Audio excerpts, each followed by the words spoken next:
Olá, está começando para você neste momento o seu programa Fé para Hoje e é muito bom ter você na nossa companhia e nós vamos continuar nos próximos minutos conversando sobre esse assunto que tem sido o tema dessa temporada.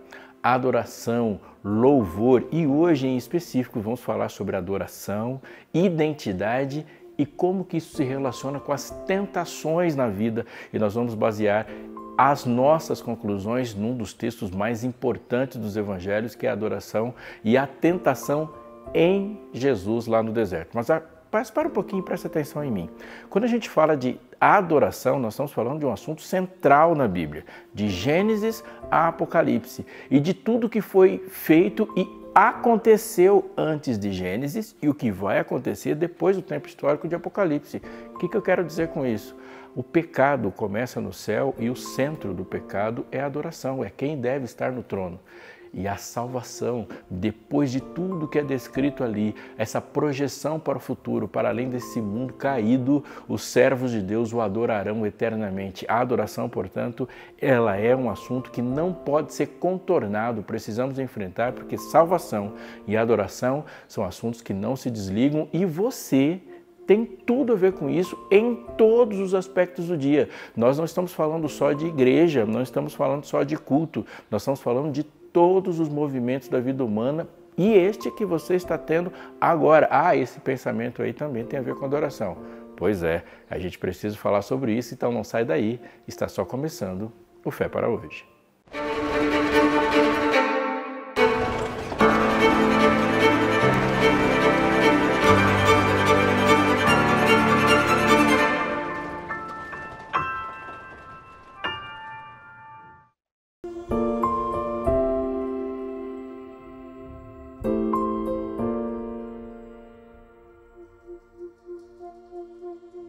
Como é bom quando acontece aquela situação onde um desafio é colocado diante de nós e a gente tem a ferramenta certa para enfrentar, sabe? Às vezes o carro parou e você sabe que tem lá aquela peça, aquela ferramenta, alguém te colocou diante de uma situação e você está lá precisando servir alguém e o ingrediente está bem próximo da gente, ou alguém desafia a gente com uma pergunta, uma questão que exige uma resposta, um pensamento, um conselho que a gente dá e a gente sabe, a gente lembra.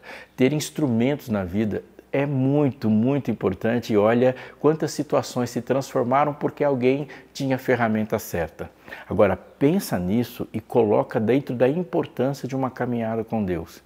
Quando nós temos que decidir sobre coisas, tentar lembrar ou saber o que Deus pensa ou já falou sobre aquele assunto, nos posicionar na vida em relação a casamento, a filhos, a nossa própria educação, formação, tentação, pois bem, não dá para a gente ter uma vida vitoriosa se a gente não tiver domínio de determinadas ferramentas. Sim, a confiança em Deus também não é só passar o tempo todo esperando que miraculosamente Ele fale com a gente naquele momento. O Espírito Santo nos fará lembrar também o que Ele já falou. Crer significa saber, e quanto mais sabemos, mais cremos e a nossa confiança nesse Deus aumenta. Eu queria te chamar a levar isso muito a sério, você que já se identifica como alguém que confia no que Deus falou e agora precisa ter mais informações sobre Ele. Essa revista aqui, ela tem esse nome e esse desafio proposto e ela é uma ferramenta nas suas mãos para que dentro das suas crenças você saiba onde estão as coisas, quais palavras Deus falou a esse respeito e mais. Você pode se aprofundar naquilo que você sabe e naquilo que você não sabe, você pode agora mudar esse quadro. Revista Esperança, Eu Creio, fala dos fundamentos da fé, justificação, perdão, salvação, nova terra, milênio, lei de Deus, graça, temas importantes do cristianismo que não podem ficar de fora da sua cabeça quando esses desafios aparecem para você. Olha, quero te dizer que essa revista é feita para estar na sua casa e não aqui na Novo Tempo. Por isso que ela é gratuita. O que você precisa fazer é entrar em contato conosco, deixar seu endereço e a gente vai mandar para você e vai chegar gratuitamente aí na sua casa. Fale conosco por meio da Escola Bíblica Novo Tempo nos telefones que estão aparecendo para você, seja telefone, seja WhatsApp, ou você pode entrar no site da Escola Bíblica da Novo Tempo. Em algum momento alguém vai te perguntar como é que você ficou sabendo da revista. Aí você fala que ficou sabendo aqui no programa Fé para Hoje. Essa e outras dicas que a gente pode entregar e vai certamente falar para você para tornar a sua vida muito melhor. Não perca essa oportunidade.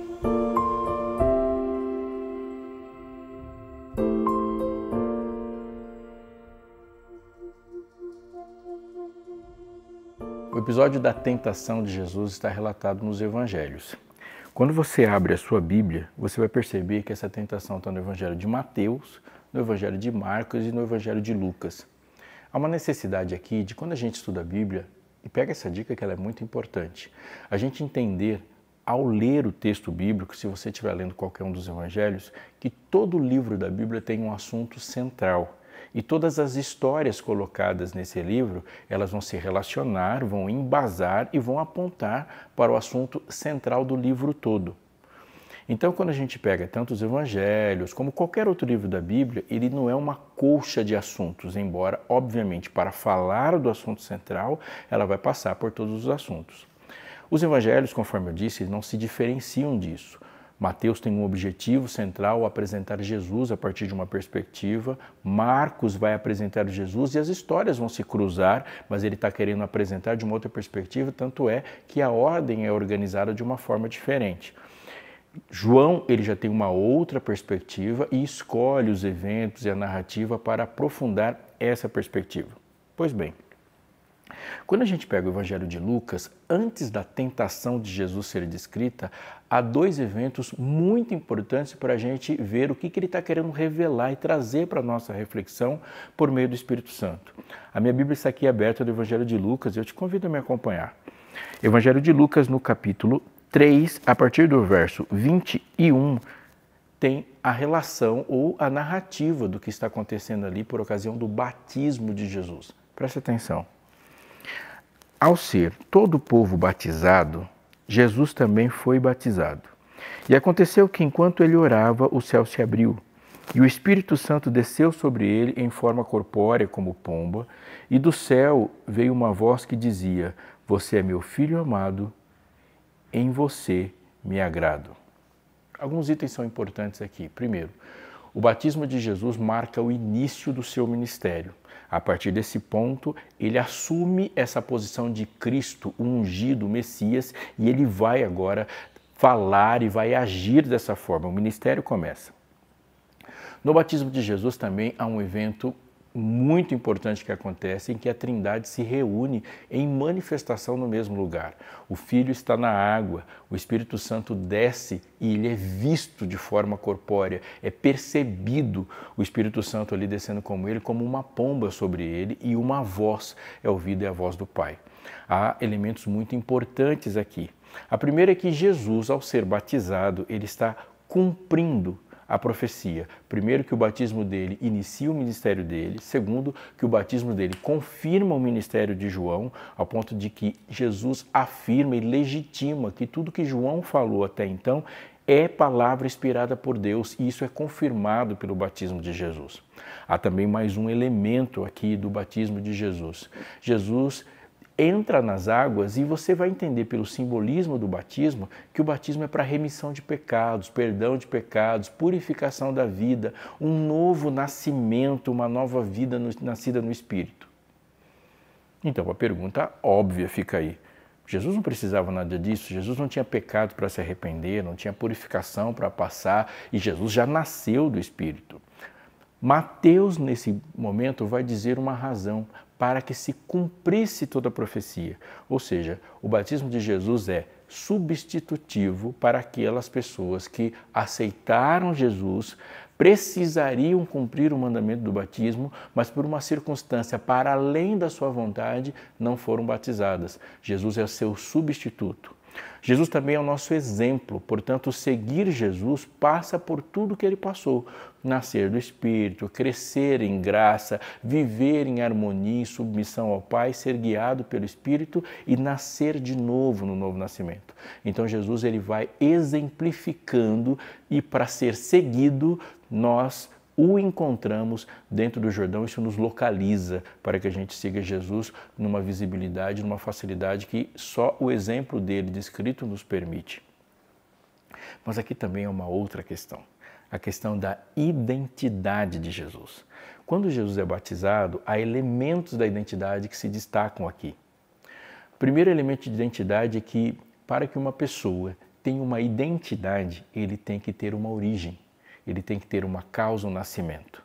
Veja, quando Adão é criado, a origem de Adão, ele é um elemento fundante, importante da sua identidade. Façamos o homem à nossa imagem, conforme a nossa semelhança. Tenha ele domínio sobre os peixes do mar, sobre as aves do céu, sobre todo animal que rasteja sobre a terra, sobre toda a terra.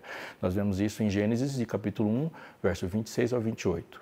A origem de Adão, ela vai estar indelevelmente, ela está ali, colocada na sua identidade, ele não pode sair disso. Há outros elementos da sua origem. Façamos o homem, e Deus fez o homem do pó da terra. A relação que existe do homem natural em seu corpo com o ambiente em que ele foi criado também é algo que não pode ser separado da sua identidade. Nós temos o poder em nós de sermos a imagem de Deus com uma possibilidade de atuar, de agir, de interferir numa relação de superioridade sobre a natureza. Ao mesmo tempo, estamos tão sujeitos à lei da natureza como um alface está. Ou seja, um ser humano, ele pode agir e interferir na terra toda, mas ele pode morrer por uma bactéria também. Se ele parar de respirar, ele vai morrer como qualquer cachorro ou gato morre. E nesse sentido, essa identidade carrega dentro do ser humano essa tensão, uma superioridade absurda, muito grande, por ser a imagem de Deus e ao mesmo tempo uma relação de dependência das leis naturais como Deus criou em toda a natureza. Adão era assim, nós somos assim. Há mais uma questão sobre a identidade. O homem nasce a partir do fôlego de vida de Deus e a relação do Espírito Santo como gerador de vida e como guia das atitudes é um elemento determinante da identidade. Volta e pensa aqui no que a Bíblia fala sobre a ação do Espírito Santo na construção de identidade. Não dá para a gente pensar identidade sem colocar para nós ou pensar nesse raciocínio sobre as coisas que nós fazemos. Por exemplo, nós pensamos sobre o apóstolo Paulo. O ser apóstolo é um dom do Espírito. Portanto, a gente não consegue pensar Paulo sem o seu próprio apostolado. A gente não consegue pensar Paulo sem a sua habilidade e o seu poder de pregar. Ele fazia isso. Ao mesmo tempo, também a gente não pode pensar em Paulo sem ele ser um tent maker, um feitor de tendas. Ele é assim. A gente pode pensar em outras pessoas assim. O quanto da atividade de pesca está presente na vida de Pedro? Pedro desenvolveu muitas habilidades, ele falava como falava e muito porque ele foi um pescador. A gente não consegue pensar em Pedro sem a sua autoridade como um líder dos discípulos ali. A gente não consegue pensar em Pedro nas coisas que ele, sem levar em conta as coisas que ele fazia. Agora saindo do mundo bíblico, entrando no nosso mundo também. Nós nos apresentamos pela maneira como nós agimos na natureza. Um médico, um engenheiro, um filósofo, um pastor, um atleta. Identidade também está relacionada àquilo que fazemos. Saindo um pouco deste nosso mundo e voltando um pouco para o passado, nós vamos perceber que há um sobrenome nas pessoas e a identificação pela atividade da família. O Brasil foi descoberto e na descoberta do Brasil os registros dizem que o navegador que chegou aqui chamava Pedro Álvares Cabral. Sim, a família dele cuidava de cabras. Nós temos entre nós os Pereira, que tinham plantações de pera, e os Ferreira, que mexiam com ferro. E a gente vai agir e vai pensar sobre muitas coisas. Nós somos identificados pelo que fazemos. Agora, quando a gente pensa na nossa identidade real, profunda, duradoura, a identidade em Cristo, o que determina aquilo que fazemos? Quando ele subiu ao céu, diz o texto, ele deixou dons aos homens, os dons do Espírito, que ele estabeleceu primeiramente uns para apóstolos, profetas, evangelistas, pastores e mestres com o fim de o aperfeiçoamento dos santos para o desempenho do seu serviço. É Ele que dá dons de curar, dons de pregar, dom de cantar, dons de expulsar demônios, o discernimento, a outros, diz o texto, a fé. Ou seja, aquilo que fazemos para o reino, ele é concedido por meio de dons e dons do Espírito. Portanto, o Espírito concede identidade, estabelecendo para você na sua vida algo que vai fazer você se destacar, ser identificado pelo aquilo que você faz. Da mesma forma, a gente não pode pensar a identidade sem personalidade. A maneira como nós pensamos, a maneira como reagimos, a maneira como nos relacionamos, aquela reação interna que existe entre nós, Deus e o próximo. Personalidade, numa identidade em Cristo, ela é necessariamente constituída e construída refletindo quem Cristo é. Agora eu vou para Gálatas, capítulo 5, verso 22. E lá diz assim, que o fruto do Espírito é amor, alegria, paz, bondade, fidelidade, benignidade, mansidão, domínio próprio. O que isso tem a ver com identidade, então? Somos e devemos nos tornar pessoas amorosas, alegres, pacientes, benignas, bondosas, e esses traços identificam o crente. Esses traços identificam uma pessoa nascida do Espírito. Identidade tem a ver também com as decisões que fazemos com as duas coisas. Para onde vamos? Por que vamos? O que faremos nos nossos planos, nos nossos projetos? E aqui também há um elemento que aparece no Espírito Santo. Veja, quando o Espírito Santo desce sobre Jesus, ele fica em cima de Jesus. Mateus vai deixar uma ênfase que o Espírito Santo pairou sobre ele. Uma lembrança muito importante sobre um aspecto do batismo. O batismo significa, a palavra bapto, significa literalmente estar embaixo. Jesus ficou embaixo da água e saindo da água, o Espírito paira sobre ele, ficando sobre ele. Pensa, o Espírito pairar sobre é um reflexo de outras duas imagens muito importantes do Antigo Testamento. A primeira é que na criação do mundo, Deus está dizendo ali na narrativa de Moisés que havia trevas sobre a face do abismo e o Espírito de Deus pairava sobre as águas, ou seja, aquele planeta a ser criado está sob a guarda do Espírito. Um outro elemento e muito importante é a travessia do povo de Israel pelo deserto. Quando o povo saiu do Egito e agora se dirige à terra prometida, a Canaã, o que os levava, o GPS deles, a orientação, era a coluna de nuvem durante o dia e a coluna de fogo durante a noite. E todo o processo, todo o trajeto, ele era conduzido por aquela nuvem que pairava sobre eles. Portanto, o pairar sobre ali tem uma conotação muito importante de guia. Quando Jesus está sendo batizado, o Espírito fica sobre ele e agora o Espírito o conduz. Nossa personalidade no Espírito, a gente pode colocar outros 3 elementos, mas ela é e não pode deixar de ser o que fazemos, qual a personalidade que temos, como pensamos, como agimos com o próximo e as decisões que tomamos na vida sobre irmos ou deixarmos ir e todos os projetos. Tudo isso está em total dependência do Espírito. Agora, um quarto elemento, e deste nós vamos continuar refletindo nesse programa. No momento em que Jesus é batizado, há uma declaração cósmica de identidade. Este é o meu filho, em quem tenho nele prazer. Filho. E Jesus ali é chamado, nominado como uma identidade com o Pai. Esse é meu filho. Ser filho de Deus, quando falamos de Jesus, não significa necessariamente que ele foi gerado pelo Pai. Essa expressão pai e filho é para a nossa compreensão do relacionamento e da igualdade. Ou seja, filho de Deus. Sabe como a gente fala assim, filho de peixe, peixinho é? Quando Jesus é chamado de Filho de Deus, isso não significa, repito, nota muito importante, que Jesus teve uma origem, mas ele é um com o Pai e a imagem expressa do Pai aqui, e na sua encarnação ele nasce aqui, mas não significa que ele se origina aqui, que ele starta, que ele começa em Maria, ele encarna em Maria. Quando o Pai fala, este é meu filho, que tenho nele alegria, ele está dizendo que os dois têm uma unidade divina, trina, que só pode ser compreendida se ele explicar uma unidade feita no seio de Deus e há uma alegria na conexão dessa unidade. Jesus é o Filho de Deus. E chamar Jesus de Filho de Deus nos chama para essa discussão, nos chama para essa reflexão, porque de uma certa forma relativa ao nosso tamanho que tivemos origem, nós originamos desse Deus para refletir a sua imagem numa alegria com Ele. Então, no batismo, Jesus nos chama a viver essa experiência. E é dessa experiência de ser filho que nós vamos caminhar para entender o porquê que a tentação teve aquela característica.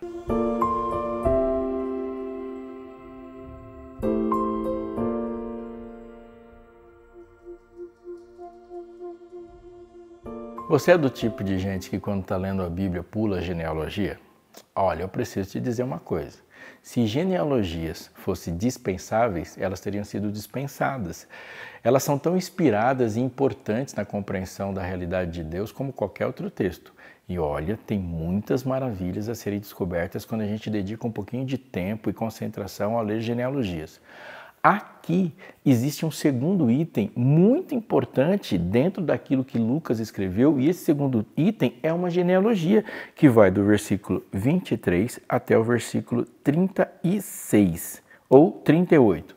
Veja, depois que Lucas fala sobre o batismo de Jesus, ele começa dizendo assim: ora, Jesus tinha cerca de 30 anos quando começou o seu ministério. Era, conforme se pensava, filho de José, filho de Eli, filho de Matate, filho de Levi, filho de Melque, filho de Jamai, filho de José. Não vou ler tudo, mas eu vou ir até a parte final, que diz assim, verso 36, filho de Cainã, filho de Arfaxade, filho de Sem, filho de Noé, filho de Lameque, filho de Metusalém, filho de Enoque, filho de Jared, filho de Maalalel, filho de Cainã, filho de Enos, filho de Sete, filho de Adão, filho de Deus.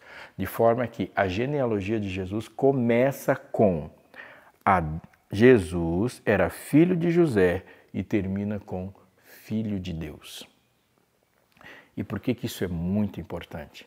Porque quando Jesus é apresentado entre o batismo e a tentação, há uma afirmação da sua encarnação, a genealogia prometida, a legitimidade de Jesus enquanto ser divino encarnado, o pleno cumprimento da profecia. É sobre ele, o texto está dizendo, que os profetas falaram. Quando Lucas traça a genealogia e apresenta Jesus como filho de José no começo e filho de Deus no final, ele está dizendo, ele é plenamente Deus, plenamente humano, dizendo que Adão era o filho de Deus, no qual Jesus veio substituir e vencer o pecado onde Adão perdeu. Legítimo, uma identidade perfeita, era dele que se falou durante todos os milhares de anos em que os profetas profetizaram, escreveram. Ele é a esperança que chegou e agora ali, nas águas do Jordão, a esperança se confirma a partir do que Deus falou, do texto profético, do batismo de Jesus e a presença do Espírito Santo. Ele, uma identidade plena. Quando nós olhamos e pensamos nisso, a gente vai entender por que a genealogia está exatamente neste momento. Termina no versículo dizendo, Filho de Deus, próximo versículo. Jesus, diz o capítulo 4, verso 1, cheio do Espírito Santo, voltou do Jordão e foi guiado pelo mesmo Espírito no deserto. Durante 40 dias sendo tentado pelo diabo, nada comeu naqueles dias e ao fim dos quais teve fome. Então o diabo disse a Jesus, se você é o Filho de Deus, mande que essa pedra se transforme em pão. Não duvide, não subestime. É sobre isso que tudo está falando. Se você é filho de Deus. E aqui nós chegamos num ponto focal importante da nossa reflexão. A relação que vai existir entre tentação, identidade e adoração. Porque mesmo que a primeira pergunta seja sobre transformar pedras em pães, o que está no centro ali da discussão é sobre adoração. Volta um pouquinho, porque a gente precisa definir adoração para concluir essa parte. A adoração é, antes de qualquer coisa, um ato de serviço. Sim, adorar é servir. Quando nós nos ajoelhamos para orar, o que nós estamos dizendo com essa atitude é reconhecer a superioridade da pessoa com quem nós estamos falando.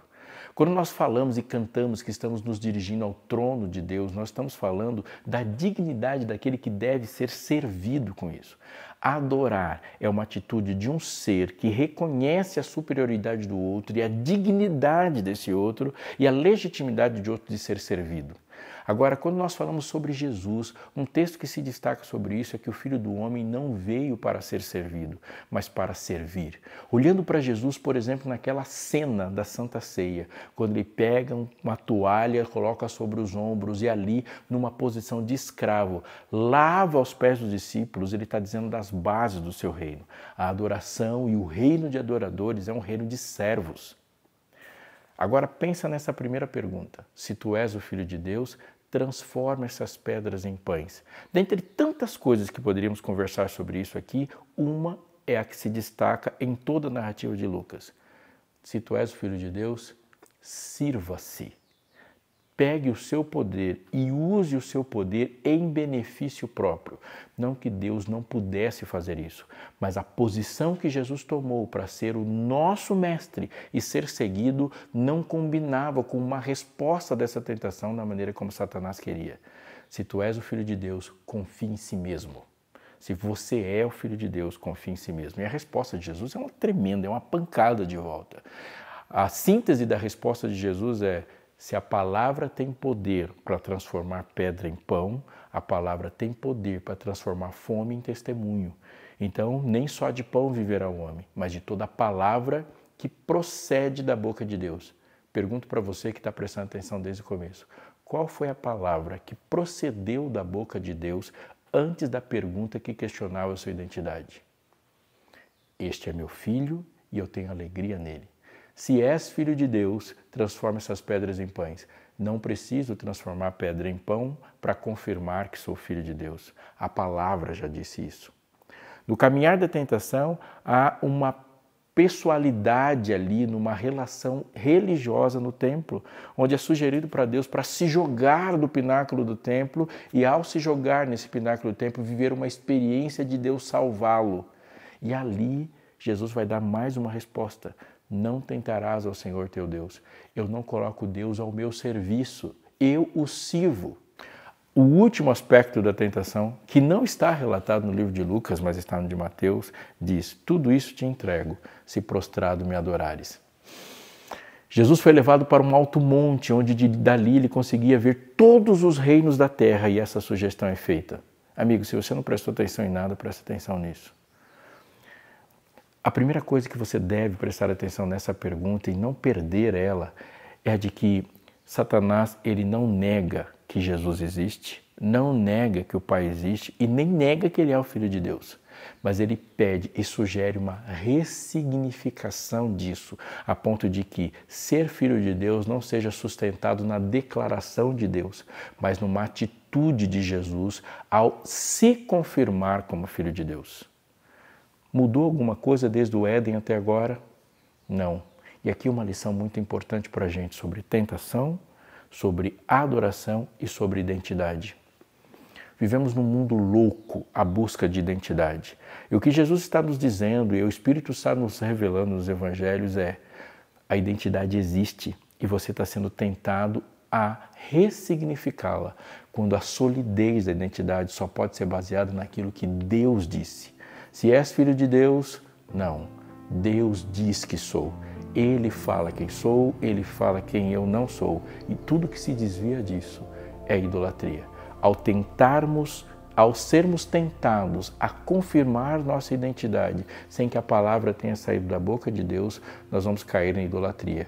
Mas ao nós nos conformarmos naquilo que Deus falou sobre nós, temos segurança total de que somos aquilo que Ele quer que sejamos. E aquilo que Ele quer que sejamos é a imagem plena dEle, mostrando Ele para todas as pessoas.